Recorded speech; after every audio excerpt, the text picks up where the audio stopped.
Welcome back to my channel. আমি রিতম আর আপনাদের প্রত্যেককে স্বাগত জানাই আমার এই চ্যানেলের আরেকটা নতুন ভিডিও দেখবার জন্য। এখন আমি দাঁড়িয়ে আছি চেরাপুঞ্জিতে, আর আমার পিছনে আপনারা দেখতে পাচ্ছেন অপূর্ব সুন্দর এবং সম্ভবত চেরাপুঞ্জির সব থেকে famous waterfall seven sister waterfalls. আমি যদি ক্যামেরাটা হালকা একটু ঘোরাই, পিছনের যে অংশটা দেখছেন সেটা হচ্ছে বাংলাদেশের প্লেন্স। আমি আজকে সকাল সকাল শিলং থেকে ডে ট্রিপে এসেছি চেরাপুঞ্জিতে। আজকের এই গোটা ব্লগটিতে আমাদের চেরাপুঞ্জিতে ভ্রমণের কী অভিজ্ঞতা হলো তার সমস্তটা তুলে ধরবো। আমরা ঠিক একটু আগেই নৌকালিকাই ওয়াটারফলসের একটা দারুণ ভিউ পেয়েছি, মসমাই কেভস ঘুরলাম এবং আরও অনেক জায়গা দেখা বাকি। আজকের এই গোটা ভিডিওটা শেষ পর্যন্ত স্কিপ না করে দেখবার অনুরোধ রইল। ব্লগটা শেষ পর্যন্ত দেখে ভালো লাগে তাহলে অবশ্যই আমার চ্যানেলটি সাবস্ক্রাইব করতে ভুলবেন না। তাহলে চলুন আর দেরি না করে আজকের এই নতুন ব্লগটি এই সেভেন সিস্টার ওয়াটারফলসকে সাক্ষী রেখে শুরু করা যাক।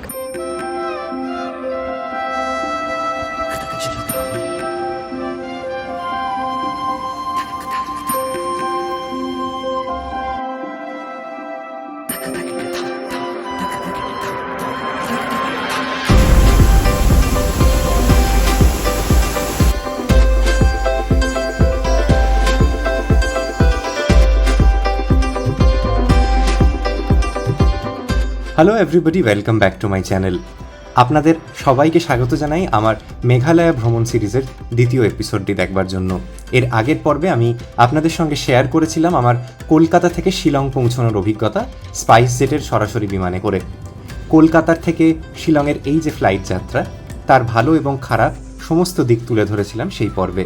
শিলং এয়ারপোর্টে নেমে আমি একটি শেয়ার্ড ক্যাবে করে রওনা হই শিলংয়ের মূল প্রাণকেন্দ্র পুলিশ বাজারের জন্য।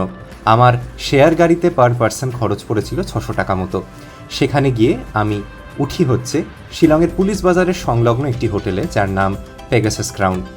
আগের পর্বে আমি হোটেল পেগাসাস ক্রাউনের সমস্ত থাকবার অভিজ্ঞতা আপনাদের সামনে তুলে ধরেছিলাম এবং সেই পর্বটি শেষ করেছিলাম হচ্ছে আপনাদের সঙ্গে পুলিশ বাজারের ভ্রমণের অভিজ্ঞতা শেয়ার করে। আপনারা যারা কোনো কারণে সেই এপিসোডটি এখনও দেখে উঠতে পারেননি বা ইউটিউব আপনাদের কাছে নোটিফিকেশান পৌঁছে দেয়নি, একটা অনুরোধ রইল, এই ভিডিওর ডেসক্রিপশন বক্সে আগের পর্বের লিঙ্ক পেয়ে যাবেন। সময় করে অবশ্যই একবার দেখে নেবেন, তাহলে আমার এই গোটা ট্রাভেল সিরিজটির কন্টিনিউটিটা বুঝতে অনেকটা সুবিধা হবে। আজকে এই মেঘালয়া ভ্রমণ সিরিজের নতুন পর্ব। Hello everybody, very good morning from Shillong. আজকে 14ই জুলাই 2024, আর একটা দারুণ দিন কাটালাম কালকে এই পেগাসাস ক্রাউনে। এখানের যে জন্য আমার থাকা, যেটা আমি কালকেও বলছিলাম আপনাদের, যে আমার না খুব নিরিবিলি নির্জন জায়গায় একা গেলে থাকতে ভালো লাগে না। তো এখানে কিন্তু সেই সমস্যাটা একেবারেই হয়নি, জানেন। সারাটা দিন এখানে গমগমে পরিবেশ। নিচে দেখুন এখনও ভর্তি গাড়ি, লোকজন, আর পুলিশ বাজার এখান থেকে একদম যেহেতু হাঁটা পথ, আমি যে কতবার কাল গেলাম আর এলাম তার কোনো হিসেব নেই আর কি। আর আপনাদের একটু দেখাই আমি রুম থেকে কি দেখতে পাচ্ছি সকালে। দেখুন এই রুম থেকে অপূর্ব সুন্দরভাবে আশপাশের পাহাড়গুলো এবং পাহাড়ের যে জনবসতিটা দেখা যাচ্ছে। এই রকম কিছুটা আমার হোটেলের আশপাশের পরিবেশ, দারুণ ভিউ। কিন্তু একটু বিকেল নামলে এই পাহাড়গুলো আবার মেঘে ঢেকে যায়।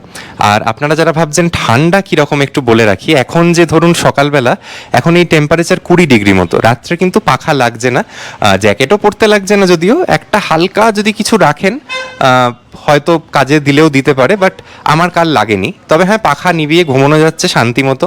ও আরেকটা জিনিস তো বলা হলো না, যেটা খুব ইম্পর্টেন্ট একটা কথা, সেটা হচ্ছে যে আজকে কিন্তু আমি হোটেল পেগাসাস ক্রাউনকে চেক আউট করে বিদায় জানাবো। কারণ আমি একদিনের বুকিং করে এসেছিলাম। কারণ আমি প্রথম দিনটা ইউজুয়ালি কি করি, একটা দিনের বুকিং করে রাখি, যদি ভালো অভিজ্ঞতা হয় তবে এক্সটেন্ড করি। আজকে আমি ইচ্ছে করে to explore another side of Shillong আমি জস্টেল শিলংয়ে থাকবো, যেটা হচ্ছে একটা ব্যাকপ্যাকার্সদের জন্য আদর্শ জায়গা। সেখানে মিক্সড ডর্ম আর কি, ডরমিটারিতে গিয়ে আমি উঠবো। সেখানে আমার খরচ পড়েছে ওই 750-800 টাকা মতো for 1 bed in a 4 bed mixed dorm. জস্টেলের ব্যাপারে যারা জানেন না বলে দিই, জস্টেল, গোস্টপস, এরকম আরও কিছু বড় বড় হোস্টেলের চেন আছে, যারা এরকম ব্যাকপ্যাকার্স বা সোলো ট্রাভেলার্সদের জন্য থাকার একটা আদর্শ জায়গা। শুধু যে সেখানে ডরমিটারি হয় তা নয়, সেখানে কিন্তু প্রাইভেট রুমও হয়। এবং ওখানে থাকলে একটা সুবিধে কি হয়, আপনার মতো লাইক মাইন্ডেড ব্যাকপ্যাকার্সদের সঙ্গে আলাপ হয়, সময় ভালো কাটে। আমার সত্যি কথা বলতে একা এলে এরকম একটা হোটেল রুমে একা একা থাকাটা ভালোও লাগে না, সেজন্যই আমার কিন্তু জস্টেল নেওয়া। ওখানেও আমার একটা দিনের বুকিং, ওখানে গিয়ে অবশ্যই দেখাতে পারবো। শুনেছি ওখান থেকে দারুণ ভিউ আশপাশের, আর খুব হাইলি রেটেড একটা জস্টেল আর কি, শিলংয়ের সব থেকে ভালো হোস্টেল। আপনারা যারা সোলো ট্রাভেলার, ব্যাকপ্যাকার, ইভেন মহিলারা একা আসবেন ভাবছেন শিলংয়ে, Zostel can be a great option. এখনও সকাল যেহেতু রাস্তাঘাট খালি, বিকেলে যে এখানটা কি জ্যাম হয়, বাপ রে বাপ। এখানে এই পুলিশ বাজার কেন্দ্রিক যারা থাকছেন, সব থেকে সুবিধে এই পার্টটাই যে আপনাদের অন্য কোথাও গিয়ে বা গাড়ি ধরে পুলিশ বাজার আসতে হবে না, নইলে এই পুলিশ বাজার ঢুকতে আর বেরোতে আধ ঘন্টা নিয়ে নেয়। এই দেখুন, এই হচ্ছে সকালে সেন্টার পয়েন্ট শিলংয়ের অবস্থা। এখানে প্রচুর ট্যাক্সি আছে, যে কোনো কারোর সঙ্গে দরাদরি করে যাকে ভালো লাগছে বেরিয়ে যেতে পারেন। সমস্ত দিকের ট্যাক্সি এখান থেকেই ছাড়ে। এখানে স্ট্রিট ফুডস বিক্রি হচ্ছে, পুরি সবজি, বয়েল ডান্ডা, এগ, চা, কফি, ভালোই ব্যবস্থা। এখানটা দেখিয়ে রাখি, এই সেন্টার পয়েন্টের ঠিক পাশে এইখানে কিন্তু না একটা শপিং মল আছে। কালকে আমি গেছিলাম, এখানে রিলায়েন্স ট্রেন্ডস ফুটওয়্যার, KFC সব আছে। এই যে মার বা হাব বলে যেটা দেখছেন, সেটা হচ্ছে একটা শপিং মল। আর এইটা হচ্ছে আমাদের সেই দার্জিলিংয়ের মল রোডের মতো রাস্তা, মানে যেখানে স্ট্রিট সাইড শপিং আপনারা করতে পারেন। তো দুরকম অপশানই আছে। চলুন দেখি, জল খাবার দরকার। সকালে স্ট্রিট সাইড মার্কেট এখনও সমস্তটা বসেনি, বেশিরভাগ দোকানই বন্ধ। এনারা অনেক রাত অবধি খোলা রাখে সারপ্রাইজিংলি। পাহাড়ি এরিয়া বলে যে সেই 7টা থেকে সব বন্ধ হয়ে যাচ্ছে, এখানে ওই গল্পটা নেই। আর আমরা আসার পর থেকে একটা যেটা ভালো হয়েছে, at least still the moment I am speaking, খুব একটা বৃষ্টি আমরা পাইনি, প্রায় পাইনি। তো আমাদের ওই জাতীয় কোনো অসুবিধা হয়নি, কিন্তু যে ওয়েদার খারাপ বা বেরোতে পারছি না, ঘুরতে পারছি না, ওই ব্যাপারটা একদম হয়নি। আর এই হচ্ছে দিল্লি মিষ্টান্ন ভাণ্ডার। দেখি এখানে যদি কিছু ব্রেকফাস্ট পাওয়া যায়। যাক, প্রায় আধ ঘন্টা বসবার পরে ব্রেকফাস্ট এলো। এই হচ্ছে এখানের 195 টাকার আমার ব্রেকফাস্ট। একটা পোর্শন রসমালাই নিয়েছি, আর এই হচ্ছে ছোলা ভাটোরা। এখানের খাবারের স্বাদ যে বাজে তা নয়, বাট প্রবলেম হচ্ছে বড্ড লেট করে, আর সার্ভিসের কোনো মাথা মুন্ডু নেই। চলুন আবার হোটেলের দিকে যাওয়া যাক, এতক্ষণে দোকানগুলো আস্তে আস্তে খুলছে।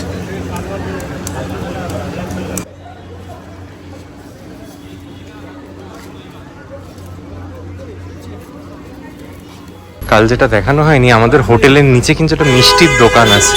কেক, পেস্ট্রি, বিভিন্ন রকম মিষ্টি বিক্রি হয়। আবার হোটেলের এই সাইডটাতেই ক্যাফে কফি ডে আর MP জুয়েলার্স আছে। সেদিন হোটেল পেগাসাস ক্রাউন থেকে চেক আউট করে আমি সরাসরি একটি গাড়ি নিয়ে চলে যাই হচ্ছে আমার পরবর্তী গন্তব্য জস্টেল শিলংয়ে। এই ভিডিওর পরবর্তী কিছুক্ষণ আপনাদের জস্টেল শিলংয়ের একটা ট্যুর দেব। আশা করি যারা ব্যাকপ্যাকার এবং সোলো ট্রাভেলার আমার চ্যানেল দেখেন তারা উপকৃত হবেন। শিলংয়ের সাইট সিইং নিয়ে আরও নানা কথা বলবার আছে, তবে তা আপনাদের দেখাবো এই মেঘালয়া সিরিজের একদম শেষ পর্বটিতে। এখানে না যেরকম বলছিলাম, ডরমিটারি প্লাস প্রাইভেট রুমস দুরকমই আছে। তো এইটা হচ্ছে একটা কমন করিডোর মতো, যেখানে দেখছেন প্রচুর ছবি টবি লাগানো। এরকম একটা এরিয়া, এখনো সব লাইট জ্বলছে না যদিও। এইটা হচ্ছে আমাদের রুম আর কি, ডর্ম নাম্বার 205। আর সেখানে আমার বেড হচ্ছে এই লোয়ার বেডটা। এটা একটা 4 বেডের ডর্ম, তো কারুর ওপরে পড়বে, কারুর নিচে পড়বে। আমার লাকিলি নিচে পড়েছে। এখানে যেরকম দেখতেই পাচ্ছেন, ফ্যান আছে, লাইটের ব্যবস্থা আছে। প্রত্যেকটা বেডের সঙ্গে তার জিনিস রাখবার জন্য এরকম একটা করে লকার সিস্টেম আর কি। একটা, দুটো, তিনটে, চারটে লকার, যেহেতু 4টে বেড। এদিকে জানালা আছে, আপনি বারান্দাটাও ব্যবহার করতে পারেন। এখানে তো ওই কালচারটা নেই হোটেলের মতো। এখানে আপনি free to use anything that you want to. বাথরুমটা কিন্তু ভীষণ পরিষ্কার, even better than Hotel Pegasus's bathroom. এই দেখতেই পাচ্ছেন, গিজারের ব্যবস্থা থেকে শুরু করে ওয়েস্টার্ন টয়লেট, বেসিনের জায়গা সব কিছু আছে কিন্তু জস্টেলের এই ডরমিটারির সঙ্গেই। তবে হ্যাঁ, একটাই ব্যাপার, 4 জন কিন্তু এই একটাই টয়লেট ইউজ করবে। এটা কমন ওয়াশরুম আর কি, ইন্ডিভিজুয়াল প্রাইভেসি এখানে কিছু নেই। এবার নিশ্চয়ই মনে প্রশ্ন জাগছে যে এই বেডগুলোর কীরকম খরচ পড়ে। আপনি যত বেশি শেয়ারিংয়ে যাবেন খরচ তত কম। এই 4 বেডগুলো মোটামুটি 700 থেকে 800 টাকা প্রতিজন খরচ পড়ে। এবার যদি আপনি ধরুন একটা উইকডেতে আসেন, তখন হয়তো কস্টটা আরও কম, 550-600 টাকাতেও পেয়ে যেতে পারেন। আমি বোধহয় এটার জন্য রাফলি 700 টাকা মতো পে করেছি। খুবই বাজেট ফ্রেন্ডলি, কিন্তু যারা স্পেশালি ব্যাকপ্যাকার্স এবং সোলো ট্রাভেলার্স তারা এগুলো নিতে পারেন। আবার এই প্রত্যেকটা হোস্টেলে এগুলো যেরকম মিক্সড ডর্ম, এখানে ছেলে মেয়ে একসঙ্গেই থাকতে পারে, কোনো প্রবলেম নেই। কিছু কিন্তু ডেডিকেটেড ফিমেল ডর্মস থাকে, কিছু ডেডিকেটেড বোধহয় মেল ডর্মসও থাকে। ডেডিকেটেড ফিমেল ডর্মসটা বেশি কমন, ডেডিকেটেড মেল ডর্ম চট করে খুব একটা দেখা যায় না। ফিমেল ডর্মগুলোয় যদি আপনি শেয়ারিংয়েও থাকেন, সেক্ষেত্রে আপনার সঙ্গে প্রত্যেকে ফিমেল থাকবে। যারা সোলো ফিমেল ট্রাভেলার আসছেন তারা কিন্তু এই জাতীয় জিনিসগুলো ব্যবহার করতে পারেন। যারা হোটেলের কস্টটাকে কাট ডাউন করার চেষ্টা করছেন, আমি ইচ্ছে করেই আজকে এখানে থাকছি। বেডগুলো কীরকম হয়, কী কী অ্যামিনিটিস থাকে দেখে নিন একবার। একটা করে ব্ল্যাঙ্কেট, দুটো বালিশ, এবং বেডের মধ্যেই কিন্তু এই পাশেই দেখুন হচ্ছে একটা চার্জিং পয়েন্ট, একটা আপনার স্পেসিফিক রিডিং লাইট। এর বাইরে কিন্তু কিছু নেই। This is all that you get in terms of amenities. আর যেরকম বললাম, প্রত্যেকের একটা করে লকার। এখানে কিন্তু ওরকম কোনো আপনার জন্য যে ফ্রেশ টাওয়েল রাখা বা টুথব্রাশ, টুথপেস্ট রাখা, এইসবের কিন্তু এখানে কিচ্ছু নেই। নিজেদের সমস্ত জিনিস ক্যারি করতে হবে। মানে হোস্টেলের কনসেপ্টটা সবার ভালো লাগবে না আমি জানি, মানে this is more for solo travellers and like backpackers, but হ্যাঁ, জানা অবশ্যই দরকার যে এরকম জিনিস কিন্তু এক্সিস্ট করে, and you can stay at very lesser costs in even a like city like Shillong, or doesn't matter কোথায়। মানে হোস্টেল এখন সব জায়গাতেই হয়ে গেছে ভারতের।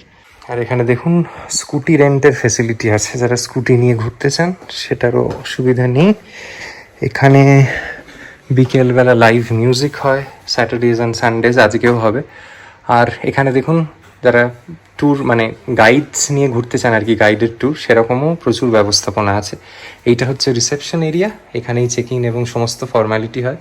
খুব সুন্দর করে সাজানো। এটা হচ্ছে বসবার জায়গা, চেক ইন ডেস্ক। আর এই দেখছেন এই জাতীয় হচ্ছে স্কুটি, যেগুলো আপনারা রেন্টে নিয়ে ঘুরতে পারেন অনায়াসে। তার সঙ্গে এদিকে হচ্ছে খাবার জায়গা, this is the restaurant area. আর এখানে আরও ওয়াটার পিউরিফায়ার আছে, আপনারা চাইলে নিজের বোতলে জল ভরে ভরে খেতে পারেন, বারবার জল কেনার প্রয়োজন পড়বে না। আর এই হচ্ছে ভিলার বাইরের অংশটা, যেরকম বলছিলাম খুব সুন্দর নিরিবিলি ঠান্ডা পরিবেশ। আমি কালকে যেখানে ছিলাম ঠিক তার উল্টো। আর এই রকম কিছুটা বাইরের ভিউটা দেখুন, জস্টেল লেখা, আর জস্টেলের ক্যাপশন হচ্ছে #লিভ ইট নাও। আর অনেকেই ভাবছেন দেখে এইসব জায়গায় কে থাকে এইরকম মানে এত অসুবিধা করে। বিশ্বাস করবেন না, মোস্ট অফ দ্য ডেজ এই হস্টেল শিলংয়ে আপনি রুম পাবেন না। কোনো ক্যাটাগরির, প্রাইভেট হোক ডরমিটারি হোক, কিচ্ছু থাকে না। স্যাটারডে সানডে তো থাকেই না, ওই জন্য আমাকে একটু প্রায়ার বুকিং করতে হয়েছিল। দেখুন, আমি চাইলে 1000 টাকা 1200 টাকা দিয়ে পুলিশ বাজারের অঞ্চলের হোটেলে থাকতে পারতাম, সেটা আমি অলরেডি ঘুরিয়ে দেখিয়েছি। বাট আমার চ্যানেল তো বিভিন্ন রকম মানুষ দেখেন, যারা হোস্টেলে থাকবেন ভাবছেন বা হোস্টেলের সঙ্গে খুব একটা ফ্যামিলিয়ার নয়, তাদেরকে বলতে পারেন এই ভিডিওর মারফতে একটা জানালাম যে এরকম জিনিস কিন্তু হয়। আপনারা যারা একা যেতে ভয় পান, যে ভাবেন রুমের খরচ অনেকটা বেশি হয়ে যাবে বা একা থাকতে ভালো লাগে না, for whatever reason it is, এরকম জায়গায় থাকবেন, দেখবেন most of the cases you will find good people along. এবং ধরুন এখান থেকে যে সাইট সিইং করতে যাবেন, আপনি একা হলে তো গোটা গাড়িটা আপনাকে নিজে নিয়ে ঘুরতে হয়। এই জায়গাগুলোয় থাকলে সুবিধে কি হয়, যে এরকম হতেই পারে লাইক মাইন্ডেড কাউকে পেয়ে গেলেন, তার সঙ্গে আপনি ভাগ করে ঘুরলেন এবং এনজয় করতে পারবেন থ্রু ইয়োর এন্টায়ার স্টে। আমি জানি আপনারা হয়তো অনেকেই খুব বোর ফিল করছেন এবং বেশিরভাগ লোক হয়তো এই অংশটা স্কিপই করে চলে গেছেন। তবে আমার আপনাদের এটা বলা দরকার যে আমি এই যে হস্টেলে বুকিং করেছিলাম, তা বোধহয় আমার নেওয়া সব থেকে ভালো সিদ্ধান্ত।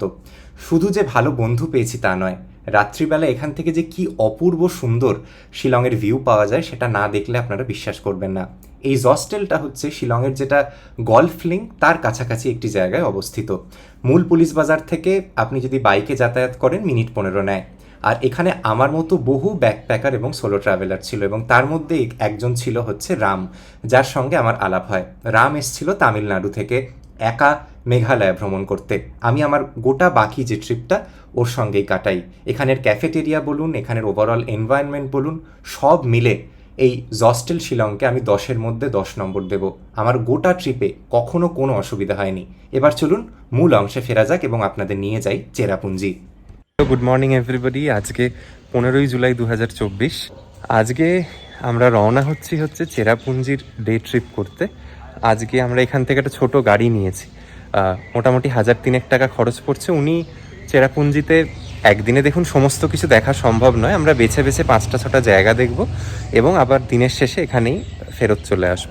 আমি এই হস্টেলে কিন্তু আমার বাকি গোটা ট্রিপটার টোটালটাই থাকবো। আমি প্রথম দিনটা পুলিশ বাজারে ছিলাম, just to have an idea of things. তারপর থেকে কিন্তু আমি এখানেই আছি। আর এই হোস্টেল বা এরম জাতীয় ব্যাকপ্যাকার্স হোস্টেলে থাকার যেটা বিরাট সুবিধে হচ্ছে, আমি আসার পরেই কিন্তু কালকে প্রচুর লাইক মাইন্ডেড লোক পেয়েছি, এবং আমার সঙ্গেই যেরকম একজন চেন্নাইয়ের ছেলে রাম বলে ট্রাভেল করবে, ওরও চেরাপুঞ্জি যাওয়া ছিল না, তো আমার গাড়ির খরচটা অর্ধেক হয়ে গেল। খুব ভালো লাগে আমার এই জাতীয় হোস্টেলে থাকতে, স্পেশালি যখন একা আসি। প্রথম কথা হচ্ছে খরচ কম হয় এবং খুব ভালো বন্ধু পাওয়া যায়। কালকের বিকেলটা আমরা খুব সুন্দরভাবে কাটিয়েছি, এখানে লাইভ মিউজিকের অ্যারেঞ্জমেন্ট থাকে। আর যেটা বারবার বলছিলাম, এনাদের যেটা ক্যাফে এরিয়া, ভীষণ ভালো খাওয়া দাওয়ার। এই হচ্ছে আজকে আমার ব্রেকফাস্ট, এই ব্রেড টোস্ট আর অমলেট। এখানের ক্যাফেতে পাওয়া যায় না এরকম কোনো জিনিস নেই।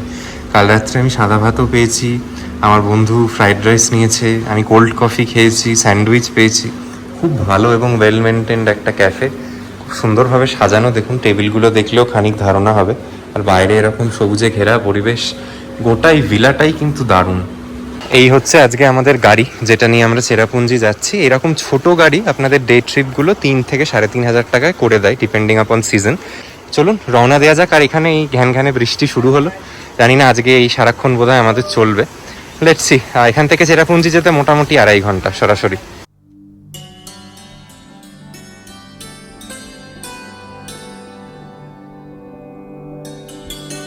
আমার শিলং থেকে করা মূল যে দুটো ডে ট্রিপ, একদিন চেরাপুঞ্জি এবং আরেকদিন ডাউকি, তা আমি দুদিনই করি এই ভদ্রলোকের সঙ্গে, যার নাম নিরাপদ দাস।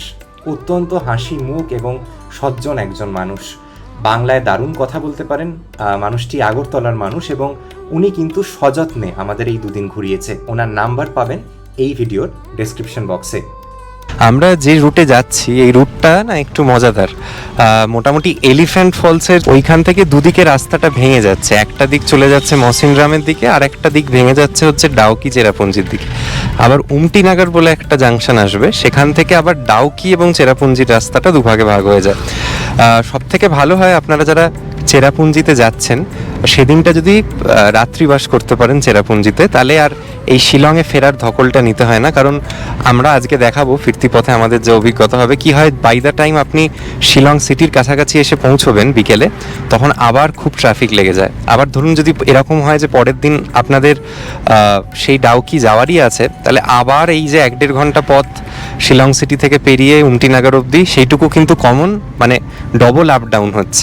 তো তার থেকে ভালো যে আপনারা যদি একটা রাত্রি চেরাপুঞ্জিতে থেকে যান, ডাউকি সংলগ্ন আশপাশের যে কটা জায়গা আছে সেগুলো দেখে নিয়ে একবারে শিলং ফেরা।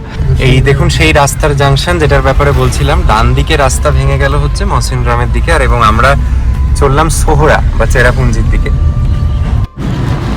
আর এই রাস্তা বরাবর ডান দিকটা দেখলে বুঝতে পারবেন রাস্তাটাকে নতুন করে সারানো এবং সম্প্রসারণের কাজ চলছে। যেটুকু এখানের লোকাল লোকেদের সঙ্গে কথা বলে বুঝতে পারছি, সম্ভবত এই রাস্তাটি ধীরে ধীরে বাংলাদেশের সঙ্গে যুক্ত হবে।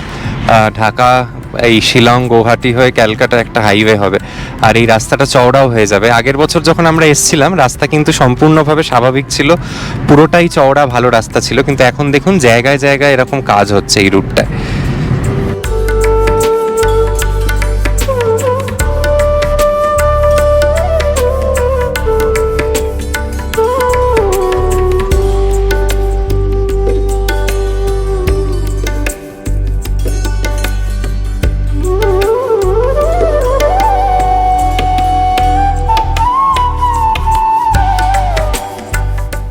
এই দেখুন আমরা উমটিনগারে পৌঁছে গেছি, রাস্তা ভেঙে গেল, এদিকের রাস্তা চলে গেল হচ্ছে ডাউকির দিকে এবং আমরা সোজা চলেছি চেরাপুঞ্জির পথে। তাই তো দাদা, ওই ওপরের রাস্তাটাই তো ডাউকি গেল। হ্যাঁ হ্যাঁ হ্যাঁ।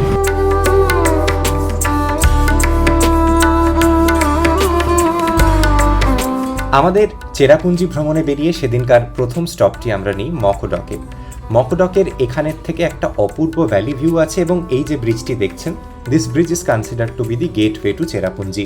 শিলংয়ের দিককার পাহাড়ের সঙ্গে চেরাপুঞ্জির বসতিকে জুড়ে দেয় এই ব্রিজটি। এখান থেকে যে ভ্যালি ভিউ পয়েন্ট আছে সেখানের ভিউ আপনার দিনের শুরুটাকেই অপূর্ব করে তুলবে।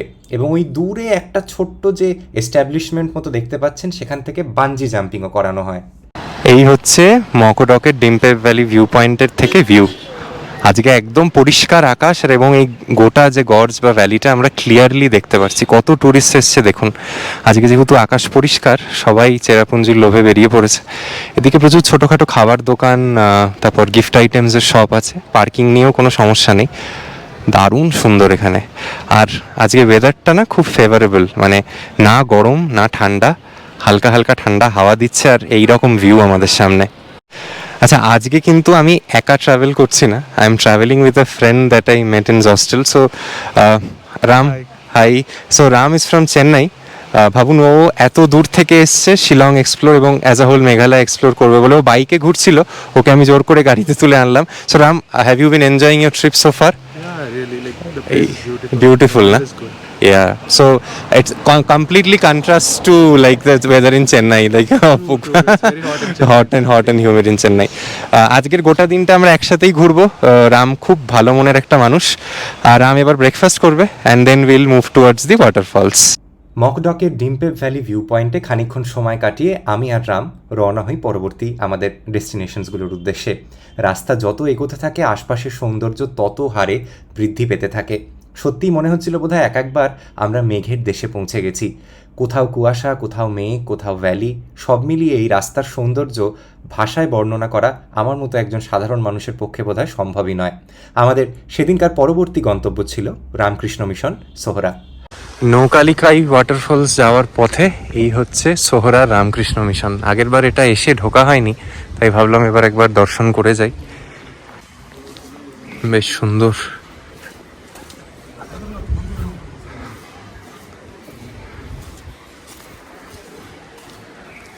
বিরাট জায়গা জুড়ে।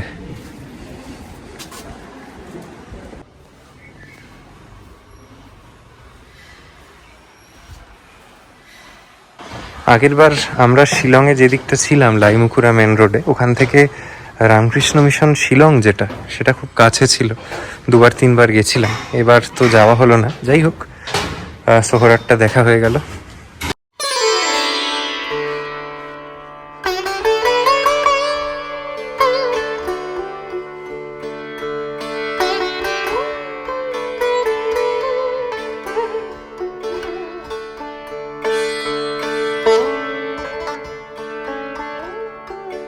এখানে যে রামকৃষ্ণ মিশন মঠ ও আশ্রম, সেটাও কিন্তু এই সোহরার মানুষজনদের জীবনযাত্রায় একটা বিরাট অবদান রাখে। তারা সারা বিশ্বের অন্য সমস্ত জায়গার মতো এখানেও নানা সেবামূলক কাজে নিয়োজিত। এই রামকৃষ্ণ মিশন মঠ থেকে নৌকালিকাই ওয়াটারফলসের যেটা ভিউ পয়েন্ট, তা একেবারেই কাছে। গাড়িতে সময় নেয় মিনিট 10 মতো। আমরাও সেখানেই চললাম। এই হচ্ছে নৌকালিকাই ওয়াটারফলসে কমপ্লেক্স। এদিকে প্রচুর হ্যান্ডিক্রাফটসের স্টোর, আর এইদিকে রেলিংয়ের অংশটা দিয়ে ফলসটার ভিউ আছে। তবে ওই ব্যাপার একই, সমস্তটাই বোধহয় ফগে ঘেরা, কোনো কিচ্ছু ভিউ নেই। ভিউ পয়েন্টের কাছাকাছি গিয়ে যখন দাঁড়ালাম তখন মনে হলো ধুর, এবারেও বোধহয় হলো না। মনের ভিতরে প্রবল একটা ক্ষোভ জাগলো। আমার বোধহয় চেরাপুঞ্জিকে ঠিকমতো দেখাটা কপালেই নেই।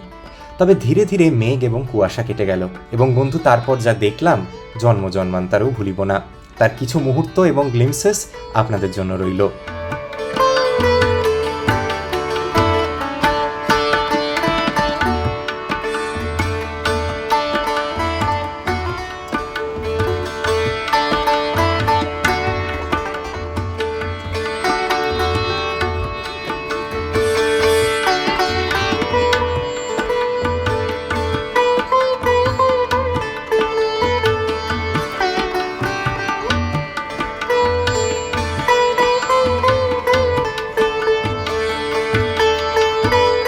নোয়াকালিকাই ওয়াটারফলসের সংলগ্ন এই যে মার্কেট প্লেসটি, এখানে আপনাদের প্রিয়জন এবং পরিবারের জন্য যদি কোনো গিফট আইটেমস নিয়ে যেতে চান, কিনে নেওয়াটা খুব ভালো অপশন হবে।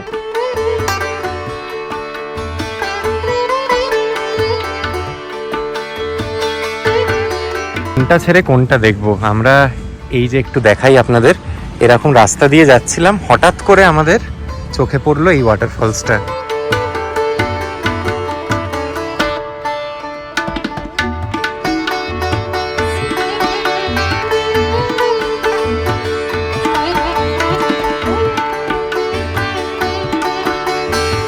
আমাদের সেদিনকার পরবর্তী গন্তব্যটি ছিল মসমাই কেভস। বলে রাখা ভালো, এই চেরাপুঞ্জির যে কটি দর্শনীয় স্থল আছে সমস্ত জায়গায় কিন্তু টিকিট কেটে কেটে বারবার ঢুকতে হয়। কোথাও পার্কিং, কোথাও এন্ট্রি ফিস, এই জাতীয় জিনিসে কিন্তু আপনার গোটা ট্রিপে বোধহয় অ্যাডিশনালি 300 থেকে 350 টাকা খরচ পড়ে যাবে। আচ্ছা, এই হচ্ছে মৌসুমাই কেভের এন্ট্রান্স। চলুন যাওয়া যাক। আমরা এই মৌসুমাই কেভসে ঢোকার জন্য আবার প্রত্যেকজন 30 টাকা করে এন্ট্রি ফিস দিলাম, মানে গাড়ির 30 টাকা প্লাস প্রত্যেকজন অ্যাডাল্টের 30 টাকা। আর এই রকম কিছুটা রাস্তা যেটা কেভসগুলোয় নিয়ে যায়, সিঁড়ি করা আছে, উঠতে অসুবিধা হবে না খুব একটা। এই হচ্ছে কেভটার এন্ট্রান্স, গোটা ভিতরটাই হেঁটে যাওয়া যায়।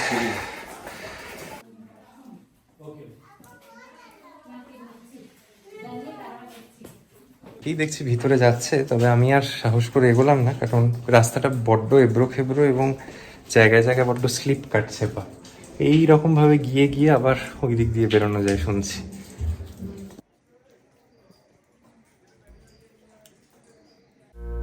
মসময় কেভস দেখে আমরা সরাসরি রওনা হই চেরাপুঞ্জির এই ডে ট্রিপের সব থেকে সম্ভবত পপুলার যেটা point, seven sister waterfalls view point, তার উদ্দেশ্যে। সেখানে গিয়েও কিন্তু আমরা অসাধারণ কিছু দৃশ্যের সাক্ষী হই। চলুন আপনাদের দেখাই আমরা কি দেখতে পাই সেখানে। আর সামনে সেভেন সিস্টার ওয়াটারফলস, কি অপূর্ব।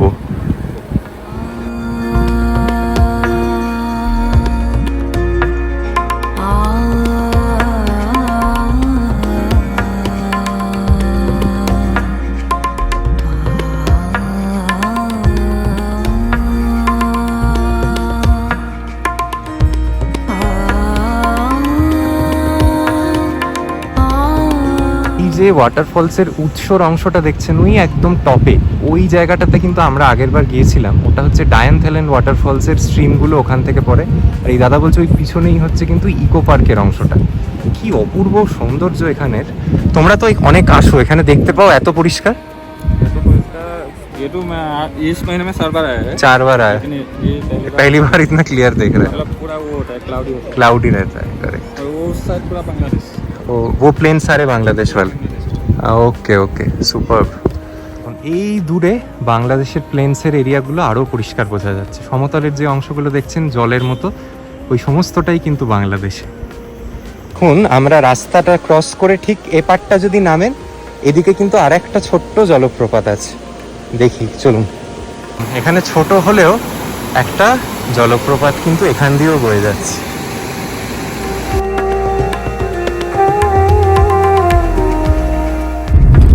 আমরা গাড়িতে যাচ্ছি, কতটা বুঝতে পারছেন জানি না। এই দিকে কিন্তু আমরা গোটা বাংলাদেশের প্লেনসের দিকে গ্র্যাজুয়ালি অ্যাপ্রোচ করছি। কিনরেম ফলস, যেটা এই রুটের একদম সব থেকে শেষ পয়েন্ট, সেখানে যেতে কিন্তু বেশ খানিকটা সময় লাগে মূল চেরাপুঞ্জি থেকে, যা বুঝছি।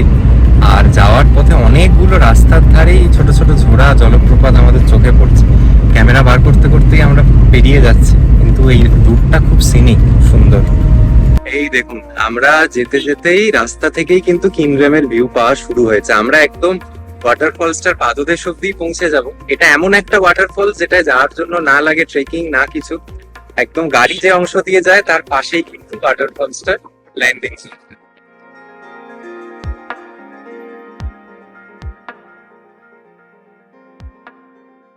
যেদিকে তাকাবেন ওয়াটারফলস, এই ওপরে একটা ওয়াটারফলস, এদিকে একটা ওয়াটারফলস, এইখানগুলোয় ওয়াটারফলস। আবার যদি আমি আরেকটু পিছিয়ে রাস্তার এই দিকে যাই, এই দিকে দেখতে পারবেন আবার উপরে আরেকখানা ওয়াটারফলস। গোটা জায়গাটা ওয়াটারফলসে ঘেরা। হচ্ছে কিনরেম ফলসের ভিউ পয়েন্ট, মূল অংশটি। কি সুন্দর, কি সুন্দর।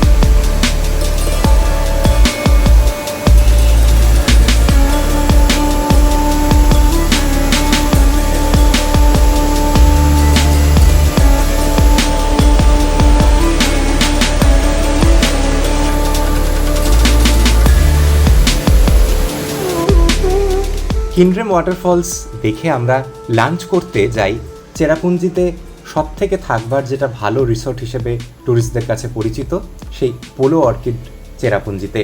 সেখানে গিয়ে কি দেখতে পেলাম চলুন আপনাদের সঙ্গে শেয়ার করি।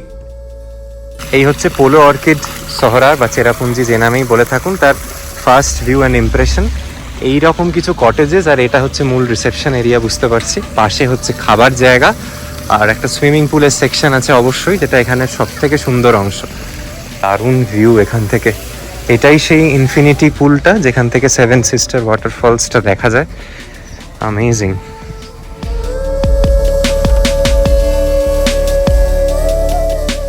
অঞ্চলের এর থেকে ভালো রিসর্ট আর কিচ্ছু নেই। ভাবুন, এই সুইমিং পুলে স্নান করতে করতে পিছনে সেভেন সিস্টার ওয়াটারফলস দেখা যাচ্ছে, অসাধারণ সুন্দরভাবে সাজানো। আর এই যে সুইমিং পুলের পাশে যে অংশটা, সেটা হচ্ছে স্পা অ্যান্ড হেলথ ক্লাব। আর এনাদের লাগোয়া রেস্তোরাঁরও অংশ আছে। ঘরগুলো তো দেখানো সম্ভব নয়, এখানে এমন কিছু ঘর আছে যেখানে প্রাইভেট স্প্লাঞ্চ পুল আছে। আর এখানে মোটামুটি যদি একটু প্রায়ার বুকিং করেন, ওই 9,500-10,000 টাকা থেকে শুরু। আর ওপরটা কত সেটার কোনো এন্ড লিমিট নেই। I believe it goes up to 20-25K per night. অ্যাভারেজে ধরে রাখুন, আমি দেখেছি যদি র্যান্ডামলি হুট করে বুক করেন 12-15 হাজার টাকার নিচে পাবেন না।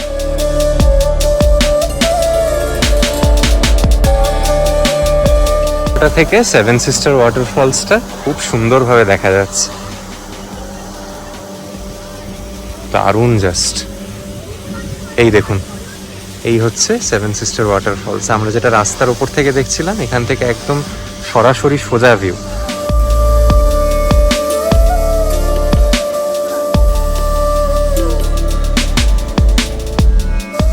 Ram, how do you find the place, the resort?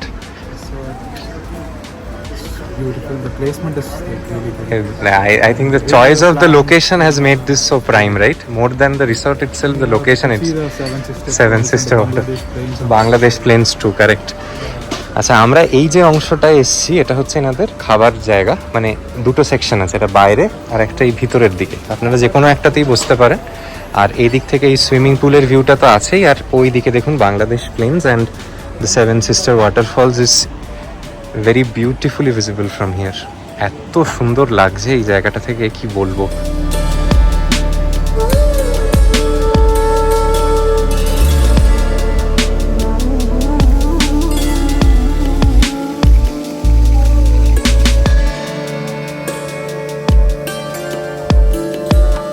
আমরাও লাঞ্চে এখানে ফ্রেশ লাইম সোডা, একটা তান্দুরি অর্ডার করেছি।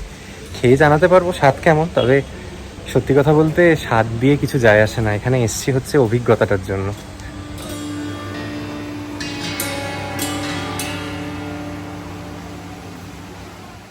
আচ্ছা, এখানে খাবারের কিরকম কি দাম একটু বলে দিই। এখানে দেখুন, এটা চিকেন বিরিয়ানি 599, দাম গোস্ট বিরিয়ানি 699, তন্দুরি রুটি 99, লাচ্ছা পরাটা 139, এগুলো চোখে পড়লো। তারপর ধরুন কিছু চাইনিজ প্রিপারেশন দেখতে পারেন, কুংপাও চিকেন 429। তারপর হচ্ছে এদিকে আমরা যে স্টার্টার্স নিয়েছি, এই যে ধরুন তান্দুরি পমফ্রেট 799, পনির মালাই শিক কাবাব 429, so on and so fourth. প্রচুর অপশানস আছে, একটা বিরাট বই। সবকটা দেখে বলতে বলতে আমি ফেড আপ হয়ে যাব। বাট ঠিক আছে, considering the scale of the resort আর খেতে গিয়ে যা ভিউ পাচ্ছেন, এইটুকু দাম তো দেয়াই যায়। আমাদের ওখানে অনেক বড় বড় রেস্তোরাঁতে এই জাতীয় দামই নেয় আর। আচ্ছা, আমরা চিকেন তন্দুরি বলেছিলাম, এই 8 পিস তন্দুরি দিয়েছে। খেয়ে বলতে পারবো কেমন। আর আজকে ভাবুন, এই একটা শনিবার এবং রোববার, আজকেও কিন্তু এখানে কমপ্লিটলি সোল্ড আউট। আমি খোঁজ নিচ্ছিলাম, কোনো রুমস নেই, কমপ্লিটলি সোল্ড আউট। আমরা নিয়েছি ওনাদের মুর্গ বিরিয়ানি, এটা 599 মতো দাম। রায়তার সঙ্গে সার্ভ করেছেন। আর এই দেখুন, অনেকটাই, মানে আমি আর রাম দুজনে খেয়েও কিন্তু এতটা প্রায় এক্সট্রা পড়ে আছে। পোর্শন সাইজ ভালোই, মানে 3 জন বড় মানুষ খেয়ে নিতে পারবে অনায়াসে এটা। আমাদের এই পোলো অর্কিডে সামান্য যেটুকু সময় কাটালাম, সারা জীবন মনে থাকবে। এত সুন্দর একটা রিসর্ট, বরাবর আসবার ইচ্ছে ছিল। থাকবার মতো ইচ্ছে সত্যিই নেই, কারণ it's overpriced by a distant means আর কি। কিন্তু ঠিক আছে, আমাদের এখানে এই যে খাবার আপনারা দেখলেন যে আমরা খেলাম, মোটামুটি দুজনের 1,000-3 টাকা মতো বিল এসছে। বলেই রাখলাম, খাবারও কিন্তু সস্তা আদেও নয়। বাট হ্যাঁ, দেখুন, আপনি যদি না থেকে এই জায়গাটাকে উপভোগ করতে চান, আর তো কোনো অপশান নেই, এখানে লাঞ্চ করতে আসতে পারেন। এবং ভালো যে লাগবেই এ আর বলার অপেক্ষা রাখে না। আমরা এবার আবার রওনা হচ্ছি শিলং সিটির দিকে। এখন ঘড়িতে বাজে বিকেল 4টে মতো, 2.5 ঘন্টা নেবে হয়তো রাফলি। যাওয়ার পথে ওয়াকাবা ফলসটা দেখে সরাসরি আমরা আমাদের হোস্টেলে আবার ড্রপ নিয়ে নেব। আমি পরপর 2 দিন চেরাপুঞ্জি এবং ডাউকির দিকে গিয়ে একটা জিনিস রিয়েলাইজ করতে পারলাম, যে এখানে যখন ঘড়িতে সময় 3:30-4টে হয়ে যায় এবং ধীরে ধীরে আমরা সূর্যাস্তের দিকে এগোতে থাকি, তখন যেন আশপাশের ল্যান্ডস্কেপগুলো একদম একটা অন্য রূপের সামনে ধরা দেয়। আপনি আসবার সময় হয়তো যেই জায়গাগুলোকে কমপ্লিটলি ইগনোর করে চলে গেছেন সেগুলোই আপনাকে স্তম্ভিত করবে তার প্রাকৃতিক সৌন্দর্যে। এই জন্যই বোধহয় এই মেঘালয়ের বিভিন্ন অঞ্চলকে স্কটল্যান্ড এবং ইউরোপীয় বিভিন্ন দেশের সঙ্গে অনায়াসে তুলনা করা যায়। এই দেখুন আমার বাঁদিকে যে ওয়াটারফলসটা দেখতে পাচ্ছেন, that is the view for Wahkhaba. আমি আরেকটু সামনে থেকে গিয়ে দেখাবো আপনাদের। আর এখান থেকে গোটা একটা ভ্যালির ভিউটা দেখুন শুধু, মানে আপনাদের বিদেশ যাওয়ার প্রয়োজনই নেই। আমাদের নর্থ ইস্টের এখানের যা সৌন্দর্য কোনো অংশে কম নয়, মানে প্রকৃতি ঢেলে সাজিয়েছে যেন জায়গাগুলোকে।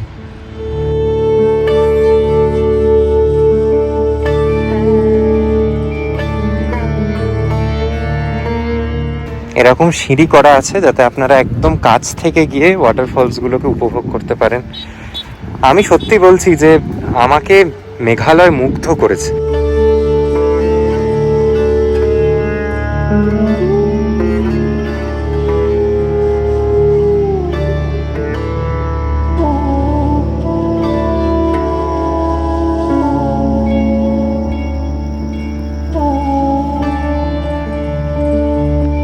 আজকে এই ওয়াখাবা ওয়াটারফলসের সামনে দাঁড়িয়েই কিন্তু আমার এই চেরাপুঞ্জি ভ্রমণের ভিডিওটিকে শেষ করছি। আজকে যে কটা জলপ্রপাত এবং অন্যান্য জায়গা আপনাদের সামনে তুলে ধরলাম, আশা করি আপনারা দেখে এনজয় করেছেন। এবং একটাই কথা বলবো যে মনসুনসে এই চেরাপুঞ্জির কিন্তু সৌন্দর্য একদম অন্যরকম। আপনারা বছরের যে কোনো সময়তেই আসতে পারেন, শীতকালে এলে একটা অন্যরকম পরিবেশ পাবেন। তবে এই যে ওয়াটারফলসগুলো এত জলের স্রোত দেখছেন বা আশপাশটা যে এত সবুজে ঘেরা, তার কারণ কিন্তু এই মনসুনস। আজকের ভিডিওটা দেখে যদি এনজয় করে থাকেন তাহলে অবশ্যই একটা অনুরোধ করব যে আজকের ভিডিওটা দেখে শেষ করবার আগে আমার চ্যানেলটি সাবস্ক্রাইব করতে ভুলবেন না, কারণ এই প্লেলিস্টেই কিন্তু আগামী দিনে আরও অনেক নতুন নতুন ব্লগ আমি আপলোড করতে চলেছি। ভালো থাকবেন এবং আমার চ্যানেলের সঙ্গে যুক্ত থাকবেন। Thank you so much.